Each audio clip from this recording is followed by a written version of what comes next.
தி Chennai silks ஆடி sale தூத்துக்குடியில் ஜூலை 12 முதல் கோலாகல ஆரம்பம். ஸ்டார் மூவிஸ் பிரசன்ஸ் தியாகராஜன் இயக்கத்தில் பிரசாந்த் நடிப்பில் அந்தகன் வெற்றி நடை போடுகிறது.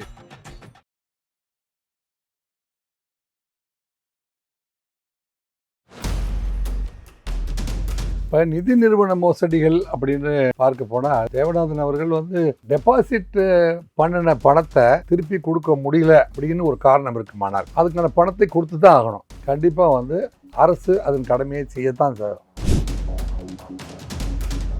கந்து வட்டி கொடுத்து விட்டு பணத்தை கொடுக்காதவர்களிடம் அவர்கள் கேட்கிற கேள்வி இருக்கு இல்லையா, பணம் கட்ட முடியலன்னா உங்கள் வண்டி அனுப்புங்க, இல்லை உங்கள் குழந்தைய அனுப்புங்க, அது உங்கள் வீட்டில் இருக்கிற யாரையாவது அனுப்புங்க அப்படின்லாம் ஈஸியாக கேட்குறாங்க.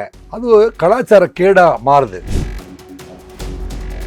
பாஜக வேட்பாளராகவே அவர் கடந்த முறை அவர் போட்டியிட்டார் அப்படிங்கிறது இந்த இடத்துல குறிப்பிடத்தகுந்த விஷயம். அப்போ இதை அரசியல் ரீதியாகவும் பார்க்குறாங்க. அப்போ இவர் இங்கே வாங்கின நிதியை பூரா எடுத்து நாடாளுமன்ற தேர்தலில் செலவு பண்ணிட்டாரா? தனி மனிதனுடைய டிரான்சாக்ஷனுக்காக ஒரு கட்சியையோ அல்லது கட்சியினுடைய செயல்பாடுகளையோ நம்ம குறை சொல்ல முடியாது. எந்த கட்சியோட உடன்பாடு இருந்தாரோ அவங்க யாரும் எங்கள் ஆளு ஏன் கைது பண்ணீங்கன்னு யாரும் கேட்கலையே.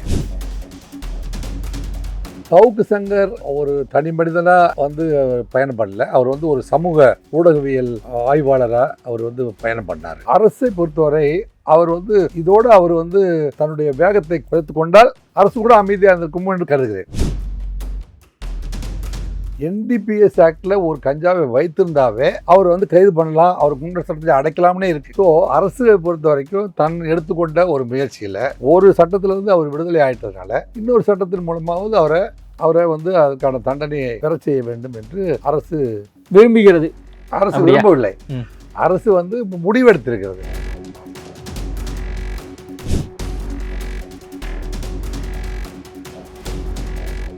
ஐபிசி தமிழ் நேயர்களுக்கு வணக்கம். இன்றைய நேர்காணலில் நம்மோடு இணைந்திருப்பவர் முன்னாள் காவல்துறை துணை ஆணையர் ராஜேந்திர ராஜா அவர்கள். வணக்கம். வணக்கம்.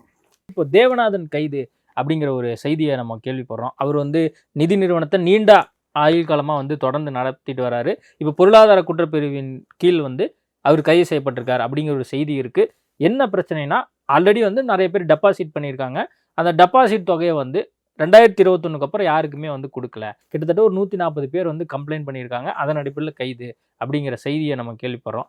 இதை நீங்கள் எப்படி பார்க்குறீங்க? இப்போ நிதி நிறுவன மோசடிகள் அப்படின்னு பார்க்க போனால் திரு தேவநாதன் அவர்கள் அரசியல் கட்சியில் மிக பிரபலமான பிரமுகராக இருந்திருக்காரு. அவருக்கு கடந்த தேர்தலெல்லாம் போட்டிட்டு இருக்காரு. அவர் மீது நல்ல நன்மதிப்பும் மரியாதையும் கூட எனக்கு உண்டு. இருப்பினும் டெபாசிட் பண்ணின பணத்தை திருப்பி கொடுக்க முடியல அப்படின்னு ஒரு காரணம் இருக்குமானால் அதுக்கான பணத்தை கொடுத்து தான் ஆகணும். யாராக இருந்தாலும் நிதி நிறுவனத்தை நடத்தி பணத்தை திருப்பி கொடுக்க முடியல அப்படின்னா கண்டிப்பாக அரசு அதன் கடமையை செய்யத்தான் செய்யும். அதில் யாரும் தவிர்க்க முடியாது. இந்த பணத்தை ரெக்கவரி பண்ணுறதுக்கான முறையான விசாரணைகள் செல்வதை பற்றி அரசு தான் முடிவெடுக்க வேண்டும். எனக்கு என்ன வேண்டுகோள் இருக்குது அப்படின்னா, நீங்கள் நேற்று முன்தினம் பார்த்தீங்கன்னா ஒரு கிருஷ்ணகிரி பகுதியில் ஒரு தாய் தன்னுடைய குழந்தைய 3வது குழந்தைய போய் என்ன செஞ்சுருக்காங்க, கிணத்துல போட்டு கொலை பண்ணியிருக்காங்க. இல்லை, பெற்ற தாயே குழந்தைய கொண்டு போய் கிணத்துல போட்டிருக்க முடியுமா அப்படின்னு மிகப்பெரிய ஆச்சரியமாக உலகம் திரும்பி பார்க்குது. அவள் பெற்ற தாய் குழந்தைய காணோம் அப்படின்ட்டு அவளே கம்ப்ளைண்ட் கொடுத்துட்டு அவளே போலீஸோடு சேர்ந்து அப்போ துருவி விசாரிக்கிற பொழுது சிசிடிவி காட்சிகள் சொல்லுது, இவளே தன்னுடைய குழந்தைய எடுத்துகிட்டு போனதை சிசிடிவியில் பதிவாயிருக்கு. அப்போ நீ தானே உன் குழந்தைய தூக்கிட்டு போயிருக்கிற அப்படின்னு விசாரிச்சாவா. அவள் என்ன சொல்கிறேன்னா, அவளுடைய ஸ்டேட்மெண்ட், அந்த அம்மையோட ஸ்டேட்மெண்ட்டு, நான் பல்வேறு நபர்கள்ட்ட சீட்டு வாங்கினேன், சீட்டு பணம் வசூல் செய்தேன், அந்த வசூல் பணம் செய்ததெல்லாம் நான் அதிக வட்டிக்கு பணம் கொடுத்தேன். அந்த அதிக வட்டிக்காக நான் ஆசைப்பட்டு யாரெல்லாம் பணம் கொடுத்தேன் அவங்க யாருமே திருப்பி செலுத்தவில்லை. என்கிட்ட பணம் கட்டினவங்க திரும்பி கேட்குறாங்க, அதுக்கு என்னால் கொடுக்க முடியல. இதுக்கு என் குழந்தைய நீங்கள்லாம் கடத்திட்டீங்கன்னு ஒரு கம்ப்ளைண்ட் கொடுத்துட்டா இவங்கெல்லாம் பயந்துட்டு என்கிட்ட கேட்க மாட்டாங்க. தன்னுடைய சொந்த குழந்தைய கொலை பண்ணிவிட்டு கொடுக்க வேண்டிய கடனுக்காக எல்லாத்தையும் மிரட்டிடலாம் அப்படின்னு நினைக்கிற அளவுக்கு இந்த நிதி நிறுவன விஷயங்கள் போயிட்டுருக்கு. இதுக்கு நீண்ட நெடுங்காலமாக தமிழ்நாடு அரசு ஒரு சொல்யூஷன் கண்டுபிடிக்கவில்லை. என்ன சொல்யூஷன் கண்டுபிடிக்கவில்லை அப்படின்னா, கந்து வட்டிக்கு பயந்து வந்து ஒரு ஒரு ஓட்டல் விடுதியில் வந்து குடும்பத்தோடு சேர்ந்து தற்கொலை செய்து கொண்டார்கள் அப்படிங்கிற செய்தி நீங்கள் பார்த்துருக்கீங்களா? தொடர்ந்து இந்த செய்திகள் வந்துகிட்டே இருக்குது.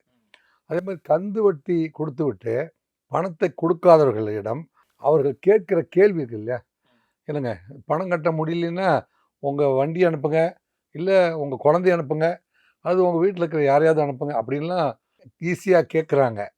அது கலாச்சார கேடாக மாறுது. அதனால் நிதி நிறுவனங்களை வந்து முறையாக பதிவு செய்ய வேண்டும். முறையான வட்டி, அரசு எந்த அளவுக்கு வட்டி வசூலிக்கணும்னு இருக்குதோ அந்த அந்த வட்டியை விட யார் அதிகமாக வசூல் பண்ணாலும் அவங்க வந்து அவங்க மீது சட்டப்படி நடவடிக்கை எடுக்க வேண்டும். அதாவது இவர் நடத்திட்டு வரக்கூடிய அந்த நிறுவனம் மயிலாப்பூர் சிட் ஃபண்ட் அப்படின்னு சொல்றாங்க. பாஜக வேட்பாளர், அதாவது பாஜக வேட்பாளராகவே வந்து அவர் கடந்த முறை அவர் போட்டியிட்டார் அப்படிங்கிறது இந்த இடத்துல குறிப்பிடத்தகுந்த விஷயம். அப்போ இதை வந்து அரசியல் ரீதியாகவும் பார்க்குறாங்க. அப்போ இவர் வந்து இங்கே வாங்கின நிதியை பூரா எடுத்து நாடாளுமன்ற தேர்தலில் வந்து செலவு பண்ணிட்டாரா அப்படிங்கிறதையும் ஒரு பார்வையாக வைக்கிறாங்க. முதற்கட்ட விசாரணையில் இருக்குது. அதனால் மீதி செய்திகளுக்கு இப்போ அரசியல் கட்சிகள் அவங்க வந்து கொள்கை ரீதியாக கோட்பாடுகள் ரீதியாக பயணம் பண்ணிட்டு இருக்காங்க. தனி மனிதனுடைய டிரான்சாக்ஷனுக்காக ஒரு கட்சியையோ அல்லது கட்சியினுடைய செயல்பாடுகளையோ நம்ம குறை சொல்ல முடியாது. நிதி நிறுவனம் நடத்தணும்னு ஒரு தனி மனிதன் முயற்சி எடுப்பாரானால், இப்போ அஞ்சலை கூட வந்து ஒரு கட்சியில் இருந்திருக்காங்க. இப்போ இவர் பார்த்திங்கன்னா அஸ்வத்தாமன் ஒரு கட்சியில் இருக்காங்க. அந்த கட்சியின் கொள்கையும் கோட்பாடுகளும் வேற. இவர் வந்து தன்னை வந்து வசதியானவராக மாற்றிக்கொள்வதற்காகவோ அல்லது தன்னுடைய செலவுகளுக்காகவோ தன்னுடைய குடும்பத்தை நிர்வகிக்கவோ அல்லது சமுதாயத்தில் நான் ஒரு பெரிய ஆளாக வரணும் அப்படிங்கிறதுக்காகவோ ஒரு நிதி நிறுவனத்தை தொடங்கி நடத்துகிறாங்க. அவங்க கெப்பாசிட்டியை வந்து ப்ரூவ் பண்ண வேண்டியது அவங்களோட கடமை. அப்போ நிதி நிறுவனத்தை சரியாக நடத்த முடியவில்லை என்றால் அதற்கான பொறுப்பேற்றுக் கொள்வதும் அவருடைய கடமை தான் ஒழிய, இதற்காக இப்போ இன்னைக்கு வந்து எந்த அரசியல் கட்சி தலைவருமே மாநில தலைவர் யாருமே ஏன் கட்சிக்காரங்களை ஏன் அரெஸ்ட் பண்ணிங்கன்னு யாருமே கேட்கல. இதை நம்ம வந்து இப்போ கட்சிக்காரங்கள்லாம் வந்து அப்படி பண்ணிட்டாங்க இப்படி பண்ணிட்டாங்கன்னு நம்ம குறை சொல்கிற பொழுது, இப்போ என்னை பொறுத்த வரைக்கும் பாரதிய ஜனதா கட்சியிலையோ தமாகவோ திமுகவோ அதிமுகவோ காங்கிரஸோ எங்கள் கட்சிக்காரங்களை ஏன் வந்து ஆம்ஸ்டாங் கலையில் நீங்கள் கைது பண்ணீங்க அப்படின்னு எந்த தலைவருமே கேட்கவில்லை. இல்லை, அந்த சம்பவத்தில் அப்படி இருக்கு. இங்கே ஒரு தலைவரையே கைது பண்ணிட்டாங்களே. இல்லை, இப்போ இப்போவும் வந்து எந்த கட்சியோட உடன்பாடு இருந்தாரோ அவங்க யாரும் எங்கள் ஆள் ஏன் கைது பண்ணீங்கன்னு யாரும் கேட்கலையே. அதாவது இதில் வந்து சட்டம் தன் கடமையை செய்கிற பொழுது அரசியல் ரீதியாக வந்து தலையீடுகள் குறைந்து கொண்டு வருகிறது. யாரும் தலையிடவில்லை என்றே கருதலாம். இப்போல்லாம் செந்தில் பாலாஜி வழக்கை தவிர. குண்டர் சட்டத்தில் வந்து மீண்டும் கைது செய்யப்பட்டிருக்கார் சவுக்கு சங்கர். இதை எப்படி பார்க்குறீங்க? சவுக்கு சங்கர் வந்து ஒரு தனி மனிதனாக வந்து பயணப்படல. அவர் வந்து ஒரு சமூக ஊடகவியல் ஆய்வாளராக அவர் வந்து பயணம் பண்ணார். அவர் வந்து சற்று எல்லை மீறிட்டார் அப்படிங்கிறது அது பொதுமக்கள் மத்தியிலோ அல்லது ஒரு காவல்துறையுடைய உயர்மட்ட அதிகாரியை பற்றியோ அல்லது அரசு கட்டில் இருப்பவர்களை பற்றியோ அது போன்ற தவறான வார்த்தைகளை பயன்படுத்திருக்க வேண்டாம் அப்படின்னு தமிழ்நாட்டில் அனைத்து ஊடகவியலாளர்களும் வந்து சொல்லிட்டாங்க. இப்போ அரசை பொறுத்தவரை அவர் வந்து இதோடு அவர் வந்து தன்னுடைய வேகத்தை குறைத்து கொண்டால் அரசு கூட அமைதியாக இருந்திருக்கும் என்று கருதுகிறேன். மீண்டும் மீண்டும் வந்து எனக்கு வந்து என்னை பழி வாங்குகிறார்கள், என்னை வந்து அந்த விஷயத்துக்காக பழி வாங்குறது இந்த விஷயத்துக்காக பழி வாங்குகிறார்கள் என்று அவர் எதுவும் பேசாமல் இருந்தால் இது அமைதியாக போயிருக்கும் என்று கருதுகிறேன். இவர் வந்து இப்போ சட்டம் வந்து ஒரு முடிவு எடுத்திருக்குது. இவர் வந்து ஒரு 10 மாதத்துக்காவது சமூக ஊடகவியலிருந்து ஒதுக்கி வைத்தால் வந்து தன்னுடைய போக்கை மாற்றிக்கொள்வார் அப்படின்னு கருதியிருக்கலாம் அப்படின்னு தெரியுது எனக்கு. அதனால் அமைதியான சூழ்நிலையில் இப்போ கஞ்சா வந்து என்னிடம் இருந்ததா இல்லையா? குண்டர் சட்டத்தை பொறுத்த வரைக்கும் உயர்நீதிமன்ற நீதிபதிகளே என்ன சொல்லியிருக்காங்க அப்படின்னா, பப்ளிக் ட்ராங்குலிட்டி அப்படின்னு. பப்ளிக் ட்ராங்குலிட்டினா பொது அமைதிக்கு பங்கம் விளைவித்திருக்க வேண்டும் அப்படிங்கிறது தான் வந்து கண்டென்ட். அதில் உயர்நீதிமன்ற நீதிபதிகள் வந்து 2 விதமான கண்டென்ட் சொல்கிறாங்க. இவர் வந்து பெண்களை பற்றி பெண் காவலர்களை பற்றி தவறாக பேசுறதுனால ஏகப்பட்ட பெண் காவலர்கள் மன ரீதியாக பாதிச்சிட்டாங்க. அந்த மன ரீதியாக எவ்வளோ % பாதிச்சாங்கங்கிறத அளவீடு செய்ய முடியாது அப்படிங்கிறது தான் வந்து சட்ட ரீதியான கருத்து. ஆக கஞ்சா வைத்திருந்த அதில் வந்து NDPS ஆக்டில் என்ன நடந்திருக்குது அப்படின்னா, NDPS ஆக்டில் ஒரு கஞ்சாவை வைத்திருந்தாவே அவர் வந்து கைது பண்ணலாம், அவர் குண்டர் சட்டத்தில் அடைக்கலாம்னே இருக்குது. ஸோ அரசு பொறுத்த வரைக்கும் தன் எடுத்துக்கொண்ட ஒரு முயற்சியில் ஒரு சட்டத்தில் வந்து அவர் விடுதலை ஆகிட்டதுனால இன்னொரு சட்டத்தின் மூலமாவது அவரை அவரை வந்து அதுக்கான தண்டனையை பெறச் செய்ய வேண்டும் என்று அரசு விரும்புகிறது. அப்படியா? விரும்பவில்லை. ம். அரசு வந்து முடிவெடுத்திருக்கிறது. இல்ல அது சரியான முடிவா என்னங்கிறத நம்ம பொறுத்திருந்து பார்ப்போம். ஏன்னா அவர் திரும்ப வந்து நீதிமன்றத்தில் அதை சந்திக்க போறாரு. எப்படி மற்ற 2 வழக்குலேருந்து வெளியே வந்தாரோ குண்டர் சட்டத்திலேருந்து, அதே மாதிரி இதுலேருந்து வெளியே வராரா அப்படிங்கிறத நம்ம பொறுத்திருந்து பார்ப்போம். நேர்காணல் கொடுத்ததுக்கு மிக்க நன்றி.